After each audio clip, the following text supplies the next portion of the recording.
Hi guys, this is Dr. Divya Pradhan and we are today talking about the chemical bonds. These are the bonds that will hold atoms together. So here is an atom and here this atom, this is the nucleus of the atom. The nucleus of the atom. And here of course are the protons and the neutrons, and right here are the orbiting electrons. First shell has 2, the second shell or the third shell etc. has 8 electrons. But what this is the best scenario, that the outermost shell has 8 electrons as per the octet rule. But remember, there are many atoms that do not have 8. So if they do not have 8 electrons in the outermost orbit, then 2 different atoms or 3 different atoms or 4 different atoms will bond together. So eventually at the end, they will all have 8 electrons in the second, third or fourth shell, or 2 electrons in the first shell. All right. So there are 3 different types of chemical bonds: covalent, ionic and hydrogen bonds. All right, the first one is covalent. Covalent is sharing of electrons. To give you a good analogy would be, I see a pair of shoes that's $100. I have $50. My sister has $50. So we both chip in $50 each and we buy a pair of boots. But those boots are going to be shared between the two of us. So let's look at hydrogen. Hydrogen has single orbit. All right, he has a single orbit and it has 1 electron, as you can see. So this is one hydrogen atom, this is another hydrogen atom, and here each has 1 electron in their first shell. Remember, the first shell can hold 2 electrons. So, well, what do? Well, let's look at this. So here what happens is hydrogen and hydrogen, they will overlap. One will contribute 1 electron, the other one will contribute, I'm going to do the dot and cross. So this is one hydrogen, this is another hydrogen. The shells are overlapping. So now what happens is, as we count, they will share this 1 pair of electrons. The way we represent a covalent bond is with a solid bond or a stick. And one bond, covalent bond, is equivalent to 1 pair of shared electrons. Okay, 1 pair of electrons that are shared. Oxygen. Let's look at oxygen. Oxygen, the atomic number is 8. So of course the first shell of oxygen has 2 electrons, as you can see, and the second shell has 6 electrons. Well, is it stable? No, it is not stable. So if I were to write this, it has 2 in the first shell and it has 6 electrons in the second shell. Is it stable? No, it is not stable. To be stable, it needs 8 electrons in the outermost shell, that is the second shell. All right. So here now watch what happens. 2 oxygen come together and they will overlap. Okay, they will say, so one contributes 2 electrons, one contributes, wow, this stylus pen is not working too good. Okay, so one contributes 2 electrons, one contributes 2 electrons. This is one oxygen, this is another oxygen. 1, 2, 3, 4, 5, 6. This oxygen has 1, 2, 3, 4, 5, 6. Okay, so when we count, we'll say 1, 2, 3, 4, 5, 6, 7, 8. So now this makes it steady. For this oxygen, let's see, 1, 2, 3, 4, 5, 6 that it had. Now we are going to count also these, the cross ones, that is 7, 8. So now we represent oxygen with 2 sticks like this, meaning to say that there are 2 shared pair of electrons, or 4 electrons are being shared. And as you can see, O with 2 double covalent bonds. Now here, as you can see, that there is, of course, there are 4 bonds. Like carbon has a bond with hydrogen, hydrogen, hydrogen. This is methane. And is it possible to have triple covalent bond? Yes, it is possible. Look at acetylene. There are 3 covalent bonds between carbon and carbon. That means 6 electrons are being shared. All right. So when we talk about covalent bonds, remember it's like a tug of war happening between two atoms. So look at this, oxygen and oxygen, there's a tug of war taking place. Now oxygen and oxygen are equally powerful, so not a problem. But what if one of the shared atoms, the two atoms that are sharing the electrons, what if one has a higher value of electron affinity? Affinity means liking.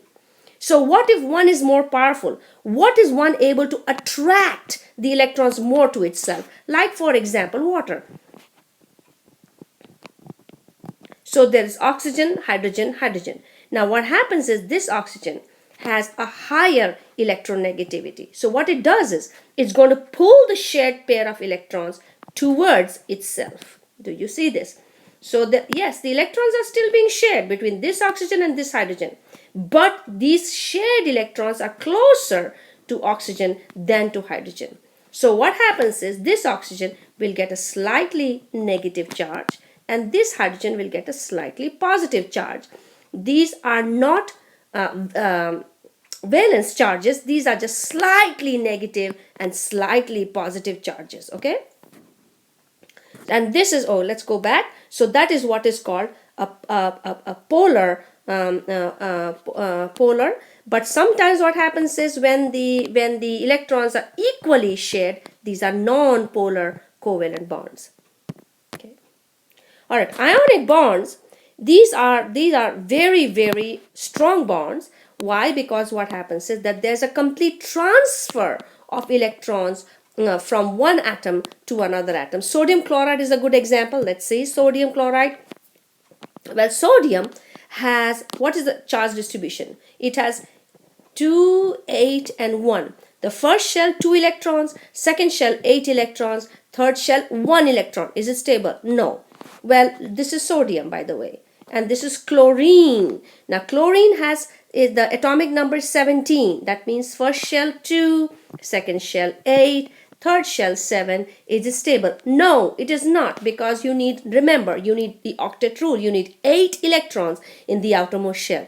So okay, so they go with this understanding and they say, okay, I have 1 extra and I need 1 extra, so sodium will donate 1 electron to, there will be a complete transfer of electron of 1 electron from sodium to chloride. Okay, so this complete transfer will take place, and because of this complete transfer, because sodium gave up 1 electron, remember what happens is protons are still 11, but its electrons has become what? 10, because it gave up 1. So therefore it will get a plus 1 charge. Chloride, what happens is, had 17, if you remember, protons, but now because it has taken 1 electron, it will have how many electrons? It will have a total of 18, not 17. So therefore what happens is chloride will have a negative charge. So sodium will have a positive charge, chloride will have a negative charge, and because of this there's going to be a strong bonding or attraction between the two. This is ionic bonding, and this just explains it and draws it better than my drawing, of course.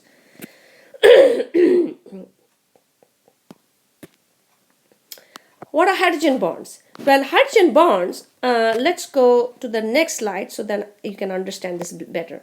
Alright, so here is water. Okay, so this is oxygen. Like I said, oxygen, hydrogen, hydrogen. So here what happens is, remember I told you oxygen pulls the shared pair of electrons closer to itself, and so what happens is it is pulling, and they are closer to this oxygen, so it will have a slightly negative charge, and this will have a slightly positive charge. Now here what happens is, now the hydrogen is being attracted to same thing to nitrogen. Nitrogen out here has a slightly negative charge. There are hydrogens, these white ones are the hydrogen. The hydrogen have a slightly positive charge because it's a polar compound. So hydrogen bonding is between hydrogen, always hydrogen, which is bonded already to a very, very electronegative element like oxygen or fluorine or chlorine. And as a result of which what happens is, because this has a positive, just slightly positive charge, it is going, this hydrogen bonding is a bond between two different molecules. If you remember, covalent bond, ionic bond is within the molecule. Hydrogen bonding is between two different molecules, as a result of which water and ammonia will attract each other or bond with each other because of what? Because of the bonds in between them, because of the hydrogen bond, and the way you represent hydrogen bond is by a dotted line. So here, what is a good example? It's showing you there's hydrogen here, oxygen here is a negative charge. It's not going to sit like this for you. No. What happens is immediately the hydrogen is being attracted to the polar, another oxygen. This is one molecule, this is another molecule. So hydrogen bond is forming between this hydrogen, which is slightly electropositive, to this oxygen, which is slightly electronegative, and as a result of which water will stick to each other. So with this, we are done with the bonding. Please feel free to contact me if you have any further questions. Thank you. You have a great day. Bye.